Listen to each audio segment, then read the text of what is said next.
हिंदी साहित्य की उत्कृष्ट कहानियों के चैनल में आपका स्वागत है।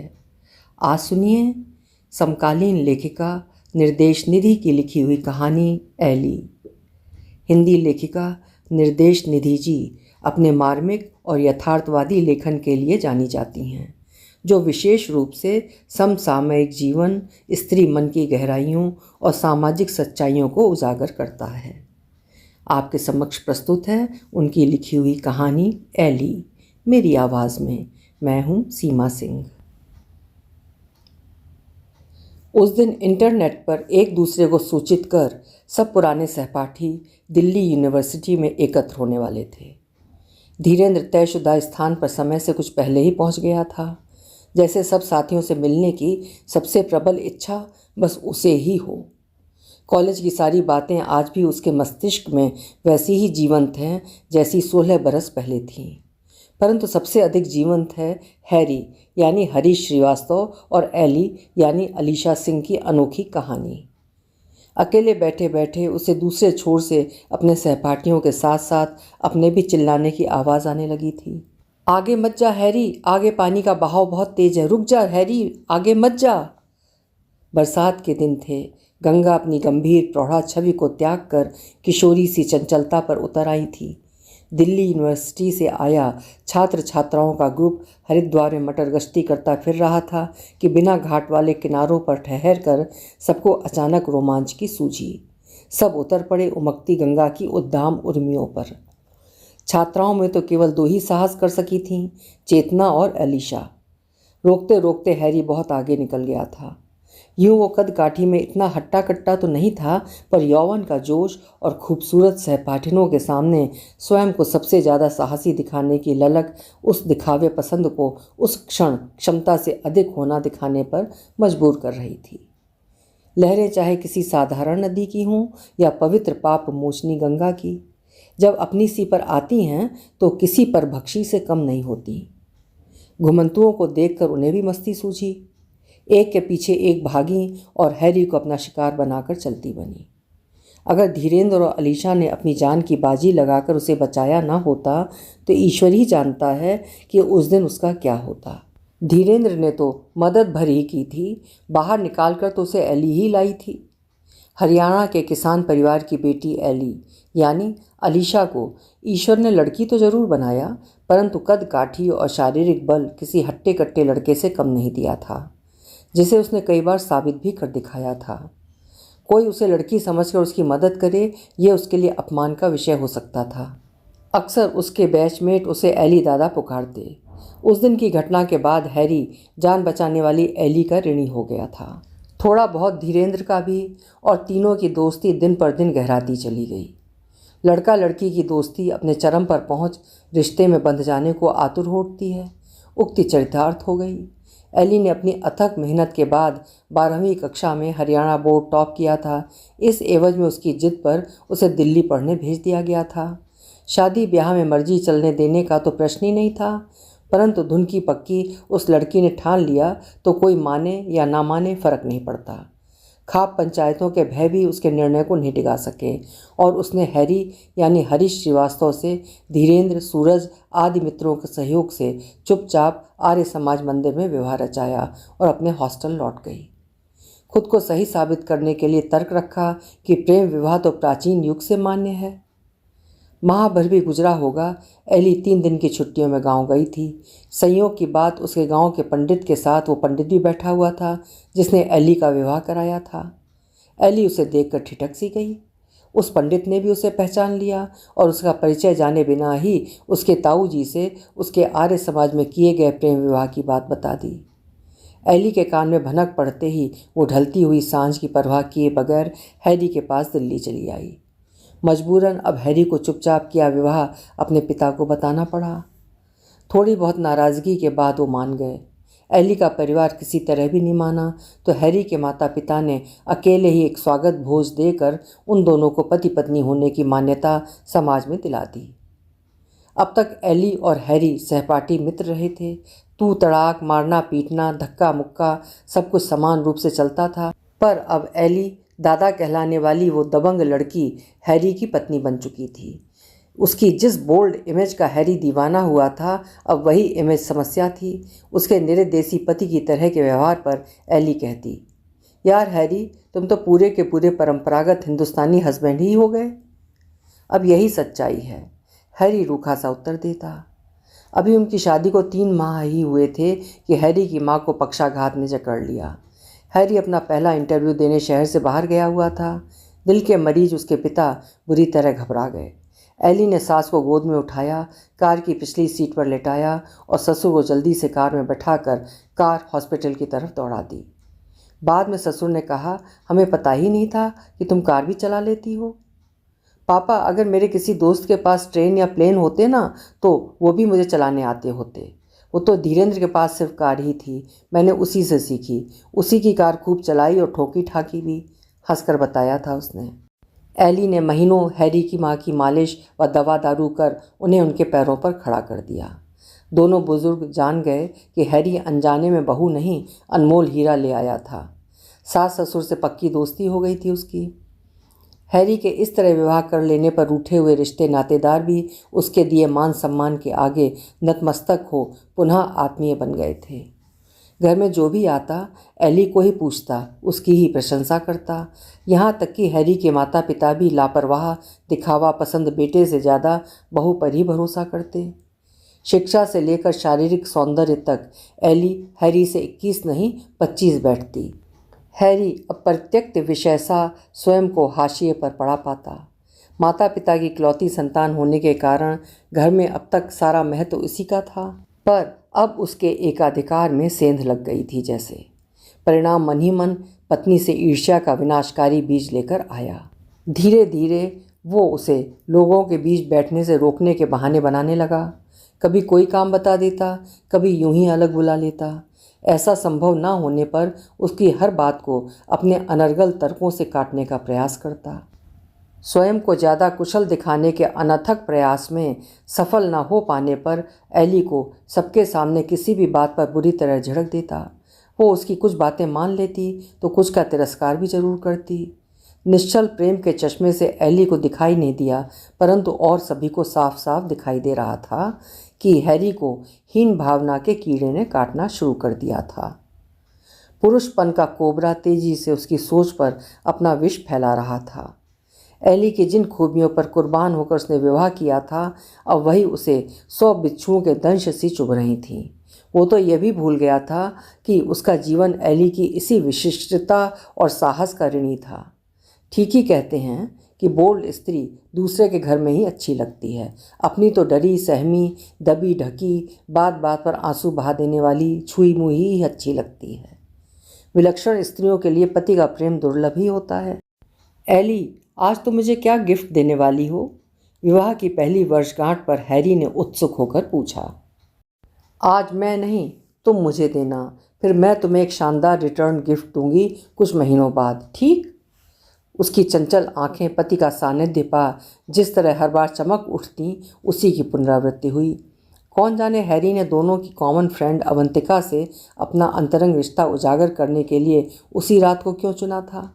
पर उस आत्मविश्वासी आधुनिका ने थोड़ा सा आश्चर्य दिखाकर बात को वहीं ख़त्म कर दिया, परंतु हैरी ने पुनः कुरेदा। एली, तुम्हें बुरा नहीं लगा? नहीं, बिल्कुल नहीं, तब मैं थी ही नहीं ना तुम्हारी लाइफ में, तो बुरा लगने का प्रश्न ही कहाँ है, एली ने लापरवाह होकर कहा। यानी एक दूसरे की लाइफ में आने से पहले हम दोनों कुछ भी करने को स्वतंत्र थे? एक पति ने अपना संदेह कुरेदा। अब छोड़ो भी ये डिस्कशन, आज नहीं फिर कभी, एली ने बात खत्म की। विवाह की वर्षगांठ के लगभग 1-1.5 महीने बाद हैरी के नाना जी की तबीयत अचानक खराब हो गई थी। 15 सितंबर ईद की छुट्टी थी, अतः हैरी सहित सभी का उन्हें देखने जाना तय हुआ। विवाह की प्रथम वर्षगांठ पर पति से लिए उपहार का रिटर्न गिफ्ट जो तैयार हो रहा था कोख में, उस दिन जिह्वा पर बैठी सरस्वती ने वादे की पक्की एली का कथन सच कर दिया था। वो अभी उससे अनभिज्ञ थी, पर तबीयत की खराबी ने मन होते हुए भी उसे नाना जी से मिलने नहीं जाने दिया। हैरी सहित उसके माता पिता अगले दिन लौट आने के लिए सुबह ही चले गए। रात के लगभग 8 बजे होंगे कि डोरबेल बजी। दरवाज़ा खोला तो सामने सहपाठी मित्र धीरेन्द्र खड़ा था। हे एली, रह गई ना सरप्राइज्ड? आते ही पुरानी जीवंतता के साथ बोला था धीरेंद्र। धीरेंद्र तू? एली वास्तव में आश्चर्यचकित रह गई थी। अरे मैंने सोचा बिना बताए ही चलता हूँ, तीनों खूब बातें करेंगे। नई दिल्ली रेलवे स्टेशन से सुबह 4 बजे कोलकाता के लिए ट्रेन है मेरी। तेरा घर स्टेशन के इतने पास है कि मैं तो यहीं आ गया होटल की जगह। हैरी कहाँ है? एली ने हैरी का घर पर ना होना बताया तो धीरेंद्र वहाँ से चले जाने के लिए उठ गया था, पर एली ने उसे अपने पुराने अंदाज में धमकाया था। अरे बावड़े, इतनी रात गए जावेगा कहाँ? चुपचाप बैठ जा यहीं। धीरेंद्र ने उसे बहुत समझाया कि वो किसी होटल में रुक जाएगा। धीरेंद्र हैरी की मानसिकता समझता था। वो बोला, एली समझने की कोशिश कर, सुबह 4 बजे ही ट्रेन है मेरी। हैरी होता तो मुझे स्टेशन छोड़ देता, अब जाऊंगा कैसे? इस पर एली ने उसका हाथ पकड़कर लॉबी के सोफे पर बैठा दिया और बोली, धीरेंद्र मेरी शादी हुई है यार, हाथ पैर थोड़े कटे हैं। हैरी की कार यहीं है, वो लोग पापा की कार लेकर गए हैं। मैं छोड़ दूंगी तुझे। आखिर तेरी ही कार से सीखी थी कार चलानी, भूल गया? चल तू ऊपर गेस्ट रूम में जाकर फ्रेश हो जा, मैं तेरे लिए खाना बनाती हूँ। खाकर वहीं सो जा, सुबह मैं तुझे स्टेशन छोड़ आऊँगी। ओके। एली के आत्मविश्वास और खुलेपन के आगे कोई भी लड़का कॉम्प्लेक्स खा सकता था। लड़का भी, पति, और पति भी विशेषकर हैरी, जिसकी मानसिकता से धीरेंद्र बहुत सालों से अच्छी तरह परिचित रहा है। वो एली जैसी तेज हवा के झोंके को सहेज पाने के लिए मजबूत दीवार नहीं, झीनी चादर सरीखा था, जो उसके आने की आहट के साथ ही अस्थिर हो उठता हो। धीरेंद्र अच्छी तरह जानता है कि वो एली की स्वस्थ मानसिकता से बिल्कुल मेल नहीं खाता। धीरेंद्र ने विवाह के समय भी एली को यही समझाया था कि उसे हैरी के साथ या तो खुद को सबमिसिव बनाना होगा या हैरी को थोड़ा आत्मविश्वासी। उस दिन खाना खाते समय फिर यही दोहराया तो एली गंभीरता से बोली, ऐसी कोई प्रॉब्लम नहीं है धीरेंद्र, सब कुछ ठीक चल रहा है यार। चल फिर सो जा जल्दी, सुबह उठना है। जाने क्यों धीरेंद्र को उस सब कुछ ठीक में कुछ भी ठीक नहीं लगा था। धीरेंद्र ऊपर चला गया, एली अपने बेडरूम में। धीरेंद्र के साथ बातों बातों में उसने खाना खा तो लिया पर पचा नहीं पाई। रात भर उसे उल्टियाँ आती रहीं। 3:30 बजे का अलार्म बजा तो उसने उठकर चाय बना दी। तब तक धीरेंद्र भी तैयार होकर आ गया। अभी अंधेरा ही था। एली कार निकालकर हैरी को छोड़ने स्टेशन चल दी। वहाँ भारतीय रेल विभाग की ट्रेन लेट होने की जानी पहचानी घोषणा हुई और ट्रेन आते आते लगभग दिन निकल आया। एली रात भर उल्टियाँ करते रहने की वजह से बेहाल हुई। घर आकर थोड़ी देर के लिए लेटी ही थी कि उसकी आंख लग गई। हैरी अपने माता पिता के साथ ऑफिस टाइम से पहले ही लौट आया। उसके कई बार डोरबेल बजाने और आवाज़ें लगाने पर ही एली की नींद खुल सकी थी। उसने ये पहला अवसर हाथ आते ही एली के विरोध में अंदर ही अंदर पल रहे आक्रोश, ईर्ष्या, असुरक्षा और क्रोध सबको एक साथ स्वतंत्र कर दिया। एली हड़बड़ाहट में समझ ही नहीं पाई कि क्या हुआ। माहौल इतना बिगड़ गया कि उन दोनों की बात हो ही नहीं सकी। अतः धीरेंद्र के आने और रात में रुकने की बात बताना स्वतः ही स्थगित हो गया। एली रोई गिड़गाई तो नहीं, पर हाँ, हैरी के अप्रत्याशित व्यवहार से आहत जरूर हुई। सुबह उसकी मेट भी दरवाज़ा खटखटा कर लौट गई थी। अब दोबारा आते ही बोली, क्या हुआ बहू जी? पड़ोस वाली सेठानी कह रही कि आप रात भर जागत रहीं और अंधेरे में ही कार लेकर कहीं भागी। तबीयत तो ठीक है आपकी? एली ने उसे उत्तर न देकर काम करने का संकेत किया, परंतु हैरी के कान तो जैसे उधर ही लगे थे।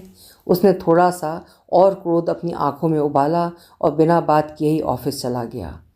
वो क्यों जागती रही और दिन निकलने से पहले ही कार लेकर कहाँ गई थी, ये सब उसे अच्छी तरह डरा लेने के बाद पूछने वाली बातें थीं। शाम को घर लौटते समय भी सुबह की सख्ती याद रखनी जरूरी थी, जिससे पत्नी में थोड़ा भय तो उत्पन्न हो और पत्नी पत्नी की तरह रहे। या हमेशा एली दादा ही बनी रहेगी? अब वो उसका पति है। छात्र जीवन का मित्र मात्र नहीं, किसी स्त्री के जीवन में जो पुरुष देवतुल्य होने का ओहदा रखता है, वो एली के जीवन में अब वही पुरुष है और देवता के सामने तो बलि से बलि को भी नतमस्तक होना ही होता है। परंतु एली ऐसी किसी भी धार्मिकता से कोई सरोकार नहीं रखती, अतः बात उसने भी नहीं की। शाम को धीरेंद्र ने स्वयं ही फ़ोन करके उसके घर खुद के रुकने की बात बताई। हैरी में शंका की ज्वाला तो नौकरानी के प्रश्न ही भड़का दी थी। धीरेंद्र की बात सुनकर तो वो और भी तिलमिला उठा। किसी के घर में न होने पर भी एली ने किसी पुरुष को घर में रखा, रात भर, वो भी घर वालों की चोरी से। यानी वो जानबूझकर हमारे नाना को देखने नहीं गई, सब कुछ पूर्व नियोजित था। उस दिन सुबह जब हम लौटे तो उसने दरवाज़ा इसीलिए इतनी देर से खोला। उसकी वो लाल लाल आंखें और थकान से चूर चेहरा साफ साफ सारी कहानी बयान कर रहा था। मैं ही पागल हूँ जिसे दिखाई नहीं दिया। पता लग जाने के डर से सुबह होने से पूर्व ही छोड़कर भी आ गई उसे। नौकरानी भी तो यही बता रही थी। उस रात के बाद न तो वो ठीक से कुछ खाती ही है और ना ही सो ही पाती है। आखिर क्या हुआ था उस रात? हैरी अपनी ही बनाई दलदल में फंसकर परेशान हो गया। उसके मन गढ़ंत कुतर्क समय और परिस्थिति के साथ सेट बैठकर उसके शक को पूरा बल दे रहे थे। पूरा माह बीत गया। एली लगभग बीमार सी दिखने लगी। अभी तक वो इस सत्य को आत्मसात नहीं कर पाई थी कि आज भी बिना गलती के गलती भी माननी तो स्त्री को ही पड़ती है। धीरेन्द्र द्वारा उसके वहाँ रुकने की सूचना और एली की बेचैनी ने हैरी को और उसके धीरेन्द्र के बीच कुछ अनैतिक घटने का पूर्ण विश्वास दिला दिया था। अतः हैरी से अभी तक उसकी सुलह नहीं हो सकी थी। विचित्र बात थी कि एली से मित्रवत व्यवहार रखने वाली हैरी की अनुभवी माँ को भी इतने दिनों तक उसका मुरझाया चेहरा नहीं दिखा। जब वो बहुत ही बीमार दिखाई देने लगी तब उसे लेकर डॉक्टर के पास गई, जहाँ उन्हें घर में नवागंतुक के आगमन का समाचार मिला। एली ने अपने अनियमित मासिक धर्म के कारण हैरी के माता पिता ने लापरवाही में इस बात पर तो ध्यान ही नहीं दिया था और हैरी को तो जैसे कोई मतलब था ही नहीं उससे। हैरी के ऑफिस से लौटने पर उसकी माँ ने उसे शुभ सूचना दी, जिसे सुनकर ऐसा लगा जैसे उसने किसी प्राणलेवा गैस को सूंघ लिया। अब शक ही नहीं, उसके हाथ पक्का सबूत भी था उस रात एली और धीरेन्द्र द्वारा किए गए तथाकथित महापाप का। एली खुश थी। वो एली दादा भले ही सही, पर उसके भीतर एक शिशु के आकार लेने के साथ ही एक ममतामयी माँ भी अकुआ रही थी। उसे विश्वास था कि हैरी को लाख नाराज़गी सही, पर यह सुनकर वो क्षण भर में सब कुछ भूल जाएगा, खुशी खुशी उसे गले लगा लेगा और उसके गर्भ में पल रहे अपने अद्भुत उपहार को उससे कुछ माह तक संभाल कर रखने की विनम्र विनती करेगा। हुआ उसका ठीक उल्टा। संदेह के राक्षस ने पिता बनने के कोमल कोरे कच्चे से सुख को अतिशय क्रोध की कठोर चट्टान पर पटक पटक कर मार डाला। हैरी ने निश्चल पत्नी की ओर असीम घृणा से देखा और कमरे में जाकर बिस्तर पर औंधे मुँह लेट गया। एली अपना अहम त्याग कर उसके पास जाकर बैठ गई। ये उसके लिए विलक्षण खुशी का क्षण था जिसे वो सिर्फ अपने पति के साथ ही साझा कर सकती थी। उसके पास बैठते ही हैरी बिफर पड़ा। जो मन में सोच रहा था वो सब उगल डाला। 15 सितंबर की रात जो एडवेंचर तूने किया था उस कमीने धीरेन्द्र के साथ, उसका रिजल्ट तू मेरे सिर क्यों मरना चाहती है? अनेक भद्दी बातों के साथ अंत हुआ हैरी के इस असहनीय वाक्य के साथ। निर्बल अंतःकरण वाला अपनी जिह्वा को फूहड़ता भरा बल देकर स्वयं को बलि सिद्ध करने का प्रयास करता ही है। अचानक एली को अपने कानों पर विश्वास नहीं हुआ। सारी दुनिया को ताक पर रखकर जिसको अपना जीवन साथी बनाया था, उसे सारे जीवन का तो क्या, उस पर मात्र एक रात्रि का भी विश्वास नहीं हुआ था, तब जबकि वो उसे बरसों से जानता था। इतनी अशोभनीय बात की ना कोई सफाई हो सकती थी, ना माफ़ी दी जा सकती थी। एली का बेहिसाब आक्रोश हैरी के मुंह पर पड़े झंझनाते थप्पड़ के रूप में निकला। इस थप्पड़ ने हैरी को और भी बड़ा कारण दे दिया एली को अपने जीवन, अपने घर से बाहर निकाल फेंकने का।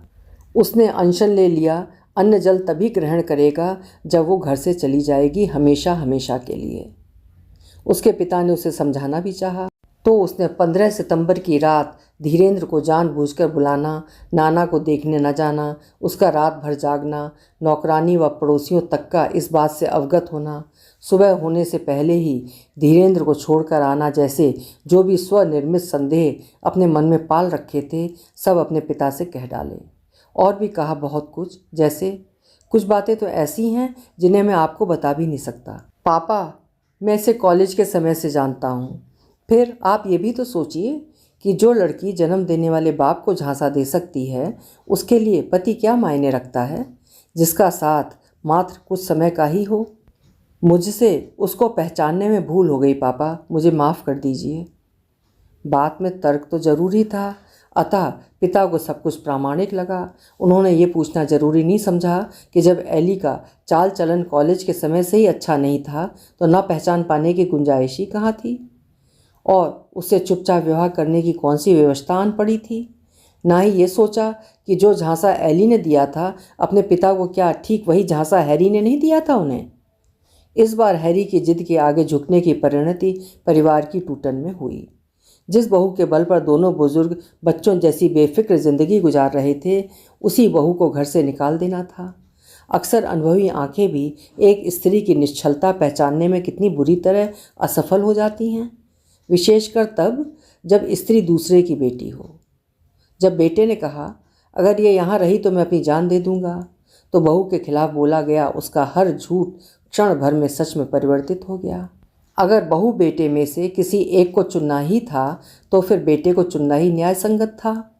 किसी दूसरे की संतान के लिए अपनी संतान को छोड़ा नहीं जा सकता। एली का परिवार उसे स्वीकारेगा या नहीं, ये सोचे बगैर ही हैरी के पिता ने उसे उसके गांव छुड़वा दिया। संभवतः हैरी के मन में एली के चाल चलन को लेकर उतना संदेह ना भी रहा हो जितनी कि एक स्त्री के अपने पुरुष से अधिक प्रभावी, अधिक आत्मविश्वासी और कुशल होने की कसमसाहट थी। उसके अपने ही घर में उसके एकाधिकार को चुनौती देने वाली, उसके आत्मविश्वास को डगमगा देने वाली स्त्री को वो दूर धकेल देना चाहता था। आखिर ऐसी पत्नी का वो क्या करे जो उस पर कभी निर्भर ही न रहती हो। जब तक पत्नी बात बात में पति के आगे गिड़गिड़ाए नहीं, उससे कम आत्मविश्वासी और अल्पज्ञानी होने का प्रमाण न देती रहे, असहाय हो, बात बात में आंसू न बहाए, इधर उधर की चुगली कर पति से दो चार झिड़कियां न खाए, तब तक हैरी जैसे पति के अहम को संतुष्टि कैसे मिलती। उसे स्त्री का भाग्य विधाता होने का सुखद और गौरवपूर्ण एहसास कैसे हो। उसकी लापरवाही के चलते घर के सारे महत्वपूर्ण काम एली को सौंप दिए जाने से उसका रहा सहा आत्मविश्वास भी चकनाचूर हो गया था।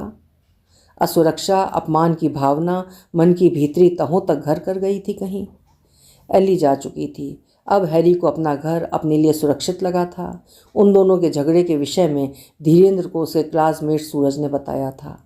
ऐसा नहीं कि धीरेन्द्र ने हैरी को समझाने का प्रयास नहीं किया था, पर उसने ना समझने के लिए ही कमर कस रखी थी। समझाया तो धीरेन्द्र ने एली को भी था ही, परंतु उसने ये कहकर बात खत्म कर दी थी कि नहीं, इतनी घटिया मानसिकता के साथ मैं किसी को नहीं झेल सकती धीरेन्द्र। किस किस बात की, किस किस रात की, कब कब और कितनी सफाई देती रहूँगी मैं उसे ज़िंदगी भर। बात जायज़ थी। अतः एली ने अपनी तरफ से ही कोर्ट में याचिका डालकर हैरी से संबंध विच्छेद कर लिया था। उसके तुरंत बाद हैरी ने अवंतिका से विवाह कर लिया था, परंतु हैरी को उससे कोई संतान नहीं हुई थी। अतः उससे शायद यही बहाना लेकर मनमुटाव पाल लिया था उसने। 2.5-3 बरस से अधिक नहीं चल सका था उनका साथ। तीसरा विवाह उसके माता पिता ने अपनी पसंद की किसी कम पढ़ी लिखी लड़की से कराया था, ये सोचकर कि वो हैरी की हर बात मानेगी और दोनों बुजुर्गों की भी सेवा भली प्रकार करेगी। पर तीसरी पत्नी के नाजो नखरे सबके सिर चढ़कर बोले। रही तो वो भी निसंतान ही। एली के बाद हैरी के 2 विवाह हो जाने के बाद भी उसके निसंतान रह जाने ने एली पर लगे तथाकथित चरित्रहीनता के दोष को हैरी के परिवार और समाज ने तो सत्यापित किया ही, एली के अपने नितांत करीबियों, जिनसे वो खुद पर विश्वास रखने की आशा रख सकती थी, ने भी उसका साथ नहीं दिया। एली सच को सच साबित नहीं कर सकी थी, अतः उसने अपना पक्ष रखना ही छोड़ दिया। हैरी की तीसरी पत्नी ने निसंतान होकर भी त्रिया चरित्र से हैरी को अपने रूप और यौवन का दास बनाकर रखा, अपनी उंगलियों पर नचाए रखा। पुराने नौकरों को लड़ झगड़ कर भगा दिया।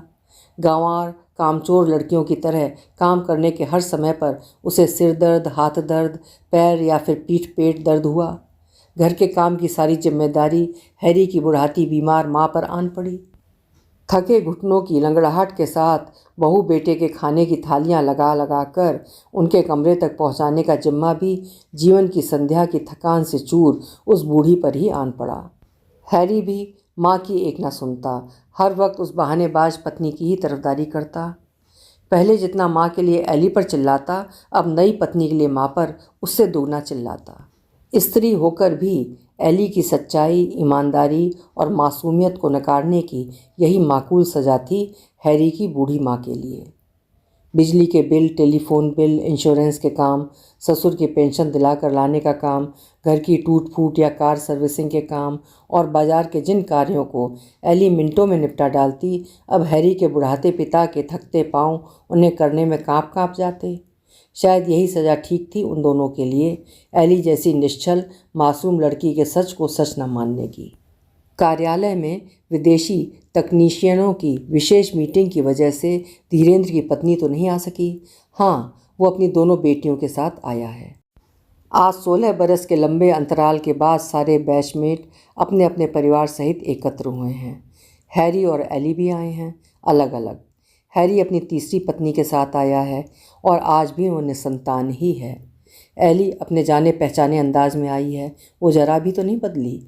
उसके चेहरे पर पूर्ण संतोष, गरिमा, आत्मविश्वास और प्रसन्नता का बरसों पुराना भाव यथावत है। उसके साथ उसका किशोर पुत्र, उसकी 10-11 बरस की पुत्री और उसके फौजी पति कर्नल धर्मेश मलिक भी आए हैं। उसके पति धर्मेश मलिक उससे पहली बार अदालत में ही मिले थे, हैरी से उसके तलाक की प्रक्रिया के दौरान। तलाक का कारण पूछने पर साफ साफ बताया था एली ने कि उस रास्कल ने मेरी कोख में पल रहे बच्चे को अपना मानने से इनकार कर दिया। सब सहा, बस ये नहीं सहा गया। कर्नल धर्मेश मलिक उसकी निर्भीकता और स्वाभिमान के मुरीद हो गए। उनका अदालत में आने का कारण भी एली के कारण का ही साथी था। पत्नी की संकीर्णता ने जब जीवन दूभर कर दिया तो उन्हें भी सड़ते संबंधों का बंधन तोड़वाने कानून के दरबार में आना पड़ा था। फिर तो कई बार एली से अदालत के बाहर भी मिले और दोनों के तलाक के बाद जल्दी ही उसके सामने अपने साथ आने का प्रस्ताव रख दिया उन्होंने। वैसे भी बहुत देर तक सोचने समझने का वक्त फौजी के पास होता कहाँ है। जिस अदालत में दोनों ने अपने अपने मृत संबंधों से छुटकारा पाया था, उसी अदालत में आकर जल्दी ही अपने मध्य एक जीवंत रिश्ते को साकार किया।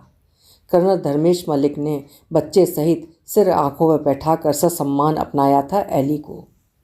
एली के पुत्र की अकल का तो पता नहीं, पर शक्ल, कदकाठी और रंग, यहाँ तक कि हंसने और चलने का ढंग भी हूबहू हैरी के जैसे हैं। किसी डीएनए टेस्ट की आवश्यकता नहीं है उसे हैरी की संतान साबित करने के लिए। हैरी के चेहरे पर इतनी हैरानी नहीं जितनी बेचैनी के साथ वो उसे अपलक देखे जा रहा है, क्योंकि एली का निर्दोष होना तो वो तब भी लगभग जानता ही था। किसी से भी एकाग्र होकर बात नहीं कर पा रहा वो। बार बार कोई अदृश्य शक्ति उसे हूबहू अपने जैसे उस किशोर की ओर खींचे ले जा रही है जिसे उसने जन्म लेने से पहले ही बड़ी बेरहमी और बेशर्मी से अपना कहने से इनकार कर दिया था। वही नन्हा अब किशोर हो गया था और आज मोहनी मुस्कान उछाल उछाल कर हैरी को पश्चाताप के नरक में धकेले जा रहा था। हैरी पल भर भी तो स्थिर नहीं रह पा रहा था। बेचैन होकर बार बार हाथों को मल रहा है, कभी अपना निचला होंठ दांतों से दबा रहा है तो कभी अपने नाखून काट रहा है। अपनी संतान को सामने देखकर अभी तक निसंतान ही कहलाने का दर्द उसे वहाँ चैन से खड़ा नहीं रहने दे रहा है। एली के चेहरे की पूर्ववत आभा उसे विचलित करती हुई जैसे सदा के लिए पराजित ही रह जाने का अभिशाप दे रही है।